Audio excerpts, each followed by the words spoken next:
take Thanks. over. Thank you so much, Vidya. Let's get on. Maybe we should shut down the coffee so that we get more people here.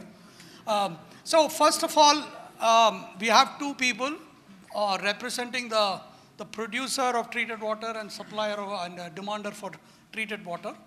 So we have a very, half an hour session, about half an hour to literally step back and conceive a marketplace. So I want to use this time productively, and especially with a lot of experts on the other side, to see what are the things we can do today or immediately, and what are the things we need to develop this as a marketplace, assuming the need for this treated water and the supply of treated water is going to be there forever. So the first thumb rule we are going to use for this discussion is treated water is here to stay. We are not talking about completely eliminating that in the first, like completely reduce your water consumption so that you don't create much of that. So that part is not there. And the second thing is we also want to develop a marketplace, because there is going to be people who need water and people who are going to supply a surplus of water. So how do we make this marketplace work? So that's the large picture. So in that context, I think through the morning discussions, we had several things that came up. So I wanted to take each one of them and then have the experts here address them. I mean, the first thing was RWS create this water, but the standards and the quality that comes out of it is not good enough, or it's not consistent enough for the users of the water. So that is the first thing, which is quality and the consistency, and how do you ensure that? What are the standards? How do you certify that? And I think Shreya mentioned that you have a dipstick test which costs $20 or something like that. So it's really, how do we make that work? That is one part. The second thing is, once you have a demander of water and a supply of water not staying close by, what is the model of transport? How do you move the water? How do you first know that there is somebody out there who's going to supply? And then how do you transact? So there we did talk a little bit about the cluster approach that Vikram talked about. And also, pipeline, somebody mentioned pipelines, and somebody looked at lakes as a great idea. Use your local lakes, and then from lakes you already have an existing infrastructure. So there I think we should look at any sort of a model that we are proposing to be a model that does not require starting a new infrastructure project. Because once you start the government project, then that is another 10, 15 years down the road. So is there a way in which we can optimize the existing infra that we have in a creative way to use this as well? And I think that pipeline is also something that came on that. The third, which is very important in my mind, which probably drives all of these sort of projects, especially when you have people like the developers and the industries, which is the economics. I mean, there has to be a pricing element that makes sense. Because if I'm going to pay 2x for my treated water and I can get a regular water at 1x, nobody is really thinking about environment at that point. So I think we should agree that unless there is a regulatory gun on the head to say you can't do this, people are going to look at the cheapest cost. So how do we make this economics work, the pricing work, including that certification and quality control and all those things? I think that's very important. And I think from a developer, they're all businessmen at the end. I mean, and really asking them to take some cost up front. In fact, when people mentioned about water meter, I think we have been talking about this for almost 6-7 years with CREDAI. And I think the first question is, my customer is not ready to pay for it. So why am I paying and reducing my margins? Because any of these things come like that, right? Because they are businessmen at the end, and we have to accept that and then look at a solution that sort of works around it. And then the last part, which is, I would say, probably beyond this forum, but is important, is the design itself. I think somebody mentioned also, can we look at design? I think the gentleman sitting here was talking about it. A very early stage itself, assuming treated water is going to be a play, as going to be one more source. Can we look at pipes, everything at the design stage itself, which might cut down some cost of operations. So these are the large things that I could conceive of. So what I would like our experts is that maybe they can have a first cut at how do we make this marketplace work? Let's say if tomorrow we need to wake up to a marketplace that is already doing a buying and selling of treated water is happening. What do you think would be ingredients of that marketplace? And then we'll bring all the audience into the picture. So Amar, you want to go? Yeah. So firstly, thanks for BAF and CREDAI IIM and BAF to set this up and inviting CREDAI for this. I think it's a great start. There will be a lot of learnings, and I think we'll have to just compress the learning curve in just getting a few things implemented. At the outset, I want to say that, like Professor Venki said, the cost of treated water is 2 times the cost of borewell water, which itself is a huge challenge. Not just that, it's also the availability, the transport cost, and honestly, when we get a plan sanction approved, we pay a credit towards treated water. It's a credit that is lying with BWSSB, and then we are allowed to take it from them as and when we start the project by taking the tanker water from tertiary treated water. So this is one aspect that we have to figure things out in how we can get consistent quality as well as getting it in scale. Because a lot of times these, I want to say because of these agencies, they operate in a different way. And getting water is something that I can only store a certain amount. But the production for concrete and all that, we need a lot more water.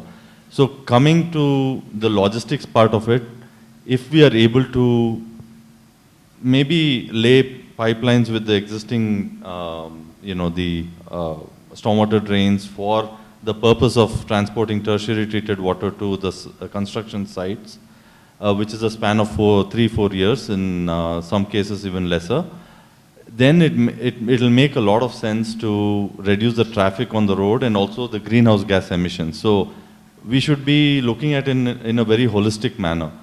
Getting these tankers plying on the roads, these diesel trucks going up and down is not something that we would want to, but this is something that we could combat by doing this piped tertiary water. Of course, it comes at a cost, and a lot of agencies get involved, whether it's the national highway or roads, and all these guys getting involved. But there is a case to be presented, and case that will justify this. Keeping that in mind, we think there's only so much we can do at site in terms of tertiary treatment. And if we can do that connect between apartment excess water, treated water, but it will not be fully suitable for construction at the moment, but it can be used for various other ancillary activities. But maybe we have a centralized tertiary treatment which is run by a private player. And I think that's where we could all join hands, and because this is for the long run. And a lot of these apartments which are coming up are in the outskirts. Once they get occupied, they create that much amount of treated water. And that is quite near to the next set of development that we as developers undertake. So I think if we can close the loop, and it's just about connecting the dots in my opinion, if we can do that, there'll be a lot of synergy that we can achieve. So, See, I'll just jump in here. I think anything which requires, let's say, building a tertiary plant, again, it's capex intensive. Who's going to pay the first cost? If the government is not paying, somebody has to see a return. Somebody has to see. So let's, for the purpose of this session, if we can limit it to what can be done in the current context, because there are so many, even this pipeline project, I think if it is using an existing infra that is already there, like for example, if there is a stormwater drain, and laying a pipe in that is a lot easier than breaking a road. Or if we do it, we pump into the lakes through tankers, so which means local lakes, so the tanker is not going on the road for a long period. But then from the lakes down, you already have pipes, suppose, let's say. Then this is workable. So I'm just saying, let's limit our solution space or even the idea space in things that can be without too much capex, because the moment you have capex, then the whole game changes. Yeah. So Satish. Yeah. Good evening. Good evening, everybody. Coming to the point of why we went to the BWSSB, let us start from there, okay?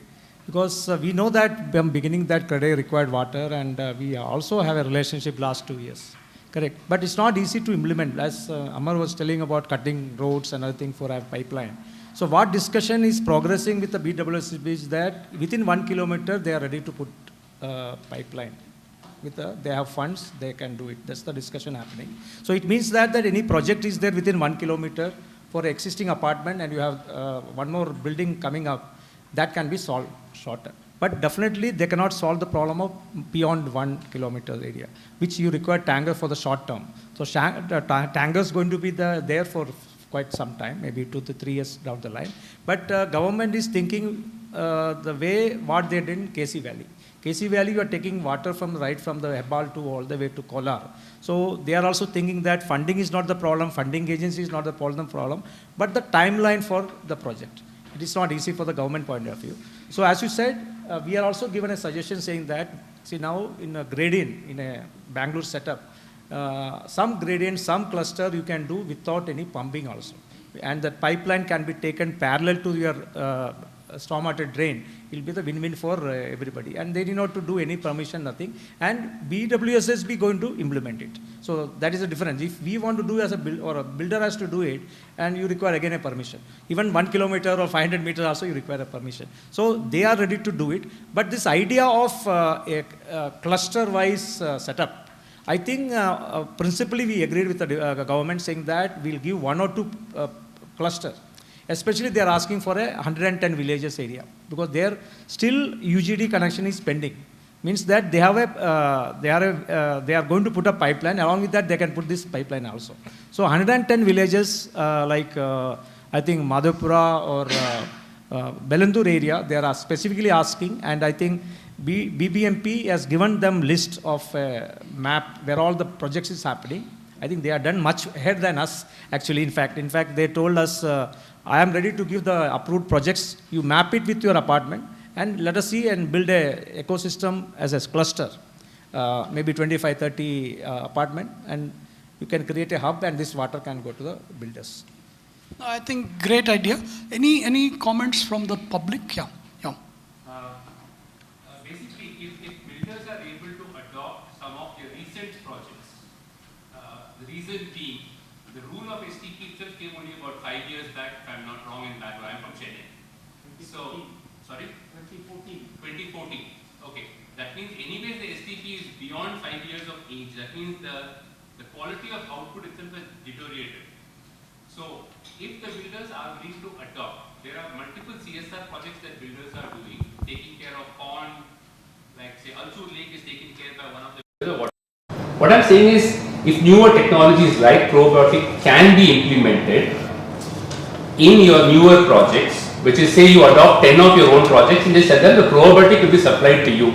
Whatever are the benefits coming out of that can be enjoyed by the association.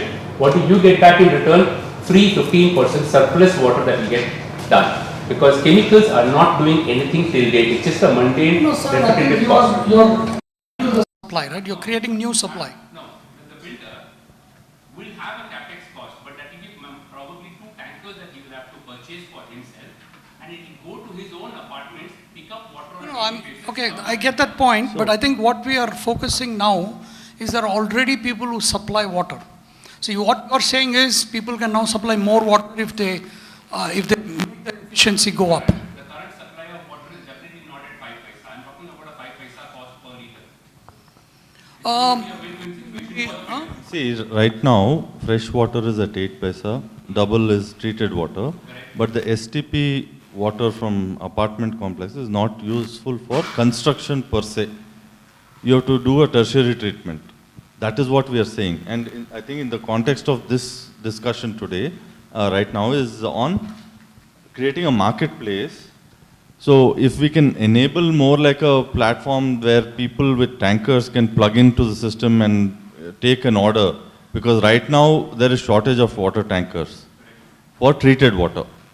There is a move by BWSSB saying that they will use milk tankers for fresh water, oil tankers for treated water.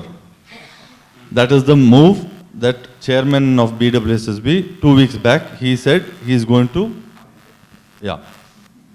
So, be that as it may, but he is also creating, it's been in works, it's been tendered, and it's come to a certain stage of testing for creating a more like a marketplace where you can order by the app.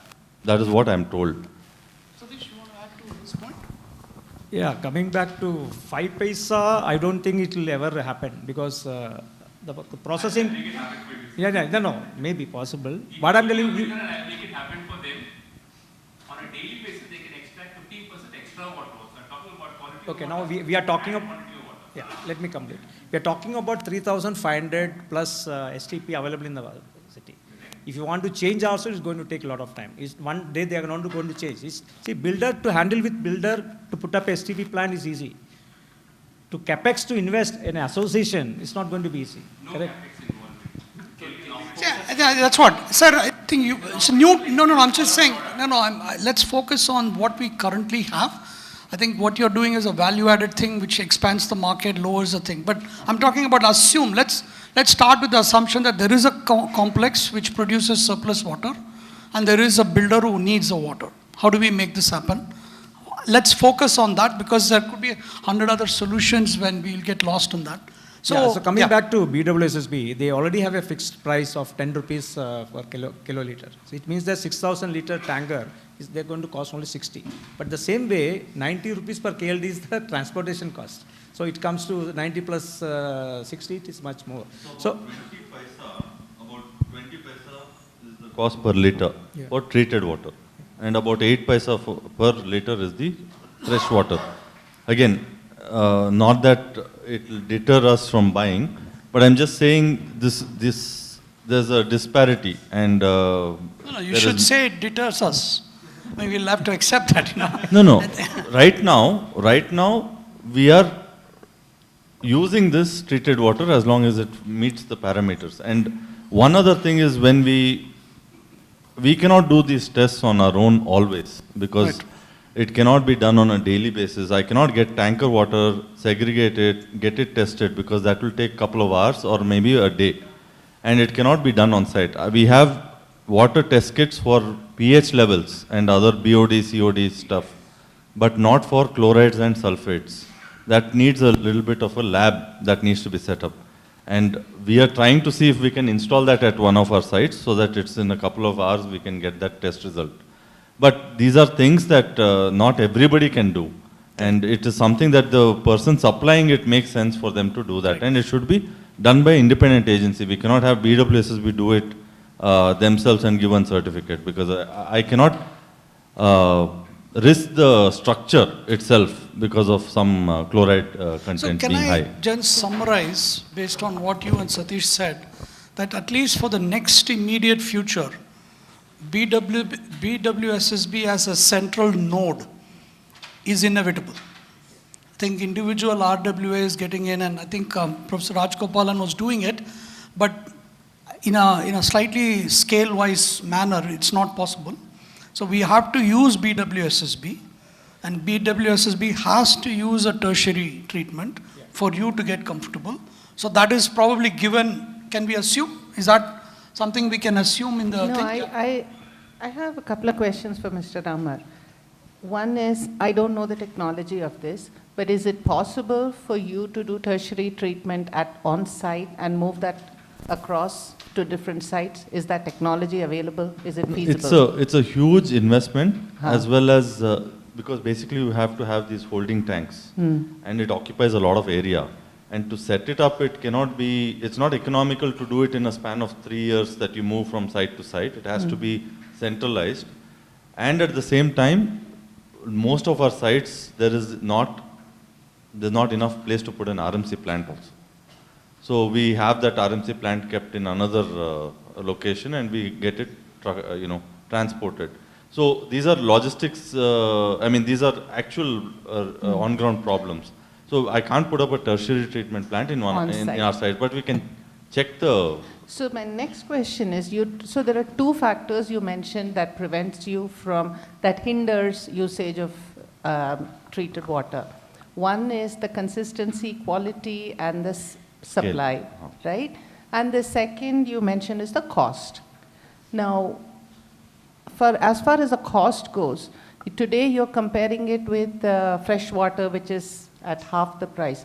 Fresh water will run out. Yeah. So, I mean, has the industry thought that we will run out of water? Then what will you do? No, that's one of the reasons I said that's not a major issue of cost, although it is twice the cost of fresh water. It's not an issue because we know that we need to conserve water, fresh water. And by law, we are not allowed to put bore wells. So that is the law of the land and we have to respect that. But at the same time, I need logistics to be back-ended, to be done in a very efficient manner to get this treated water. It being twice the cost is actually not the major issue. Okay, so you know, then in terms cost because you're of the removing. overall cost of the construction, it's not a major So part. cost we can remove as a factor. For the moment, you can take that as a big. So now as far as the consistency, reliability, and all of those things. That is. Today, what are you doing with the water you get? How do you know what is the quality of water? So when we get fresh water, we send it for tests once in maybe a week as more of a sampling. But in treated water, I'm not able to do that. I rely on the test on a daily basis. Although I may get different loads, I rely on test which is done on a daily basis. And I go with the test certificate that BWSSB tertiary plant gives me. So I cross-verify the values. As long as it's within the range, we say, okay, it's a test that is reliable, the test certificate. And it should be within that. There's a parameter for sulfates, it's 500 milligrams per liter, chlorides 200 milligrams per liter. It should be within that levels. So we ensure that it is within that. Just one point to raise. Recently, Godrej, a big corporate developer, had to spend close to 200 crores because one of their projects was built with a defective cement, which was using a bad treated water, and eventually had to completely demolish, if I remember right, and rebuild, which is a cost that Godrej can bear, but most developers cannot even think of it. So I think the need for certification quality is absolutely critical. So I think we'll have to keep that as a thing. Yeah, actually, Madhu, and then you can. Just keep the mic next to you. Yeah.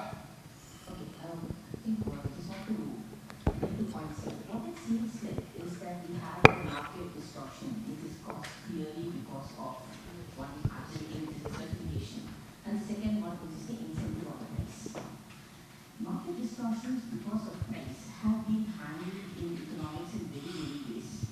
Either by putting a limit on the amount, putting a ration, saying that only so much of fresh water could be used. Right? That's certainly been ways in which you've done that, and especially in a water-constrained society like us, I think it's okay for to take that step, saying that you will get only 60% of fresh water, the rest has to be treated water. Market will take care of it. Right? I think we should not. Assume that the market is going to stay the same way. We should also be addressing market distortions, knowing whatever we know of economic ways in which we can do. One is rationing. The other is, could you have a graded price? We've been talking about the RWA side about saying that this is the tentative, the revenue that we may get. But your problem not really is monetizing the water. Your problem is getting rid of the water and focusing on that zero liquid discharge, right? So I don't think the RWAs are going to bother too much even if they don't get paid for the water, as long as somebody is willing to take care of the transportation cost, which in the short term, as you said, rightly is high, right? And the treatment cost. Now, what I do not understand from CREDAI's point of view, and forgive me sir if I'm being a little judgmental here, I think CREDAI's projects are not going to be one project in one place, right? Whenever a new area is identified, you have 15, 20 clusters of projects which are happening over there. When you're looking either a brigade project or a ST project, something, I can understand that it makes economic sense. If you have a cluster of 20 projects which are happening within that, 1 acre of area or 2 acres of area, I think there are ways in which we can look at things like what is your nearest neighbor? Can you have the cluster of apartments and the cluster of projects match to each other? And also, if market distortion on price is going to be such an important thing, get BWSSB to step in and do at least the certification, even if they cannot do the tertiary storage. I think we need to motivate market here. No, if you just recall, I just said some time back, most of the developments are coming in the outskirts. It's getting occupied, and they are the ones who will generate the wastewater and treated water, STP treated water. And all our future projects are also going to come in that outskirts only. Maybe not right next door, but it will be in that 3 kilometer, 5 kilometer radius. So that's what I said. There is a way that we can map this out and connect the two dots. But I need to set up a tertiary plant. I cannot use your STP water for construction. I need to set up a tertiary plant. Which is why I said somebody has to invest. And if it is a developer community getting into it as a business, it will make sense.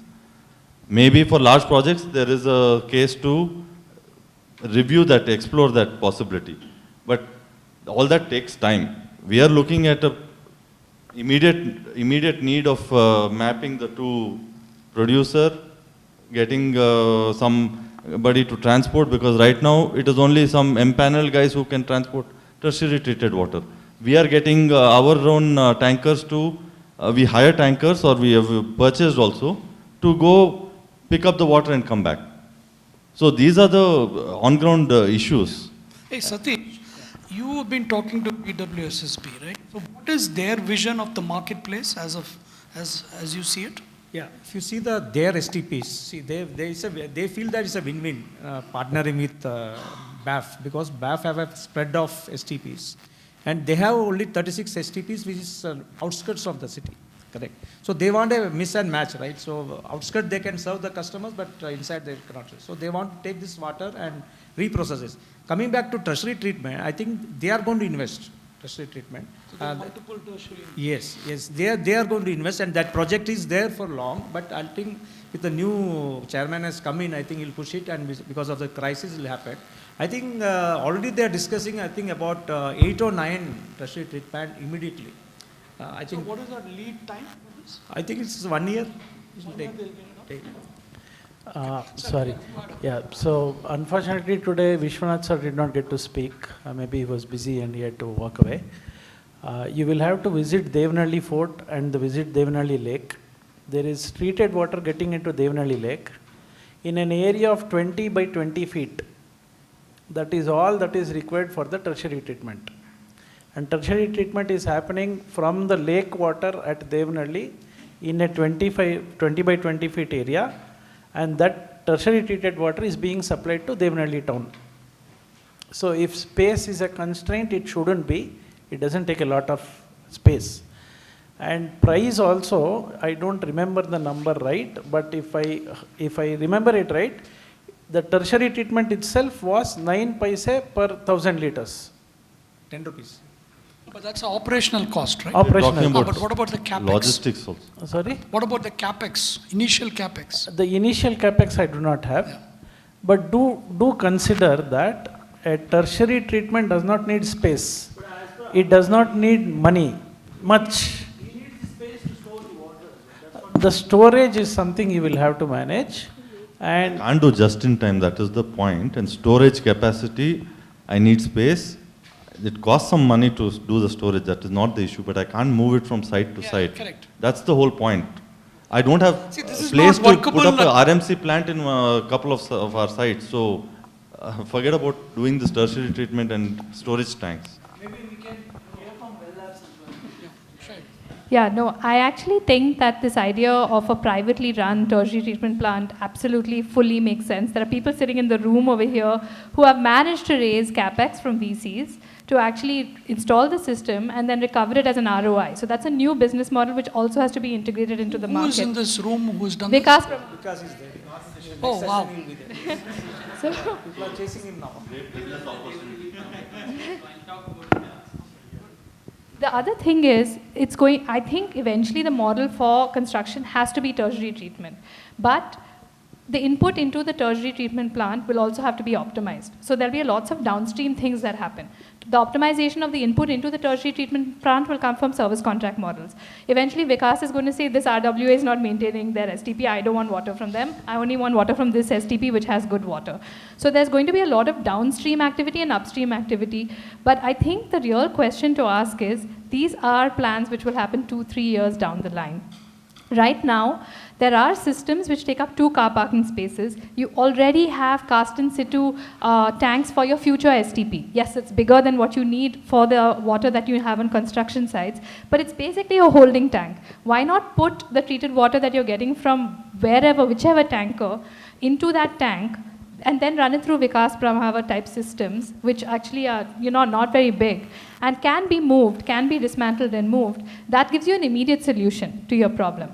My fear is not the 10% that we're actually catering to with builders, because I feel people who have a reputation to protect will do everything in their capacity to protect it. But right now, as we speak, there are tankers taking water from any old apartment STP which has not been run properly and used on construction sites. That is who we also need to cater to when we're having this discussion here. And I think the only way to really do that is to make sure that it runs through a tertiary treatment plant. And like you said, that is privately operated, maybe through empanel vendors, and has real-time data. Because at the end of the day, the data should be something that is constantly recorded. It's not expensive to do in today's day and age. And it's possible if there are community-level tertiary treatment plants. Point well taken. I think immediate need, we have to combat this, connecting the dots between logistics and this and that, creating a platform, marketplace. But going forward, maybe builders itself start investing in tertiary treatment plants for larger projects, I would think. But if there is, like I said, we have to explore the cost economics and the space utilization areas, and we'll definitely, we're already looking at it. Yeah.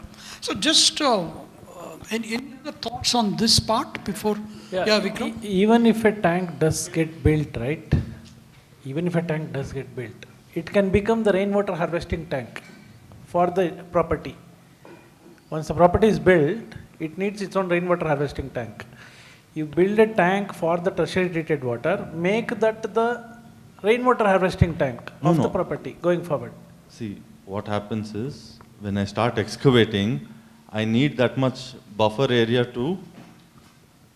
for material movement and for it to not, I have to bench it in excavation. Otherwise, I can't go vertical like that. So it occupies most of my space. And a lot of times these rainwater tanks are in the basement, that will be the first activity. So that's a point well taken, that you kind of do the planning and you execute that part, and you use it as a holding tank. I think that's a great design. That's a way we can approach it. Yeah. See, I think the bigger players and the bigger communities, and which is what we have to focus on immediately, because there is a quick low-hanging fruit kind of an approach, because the alignment will be there on how we can get that done.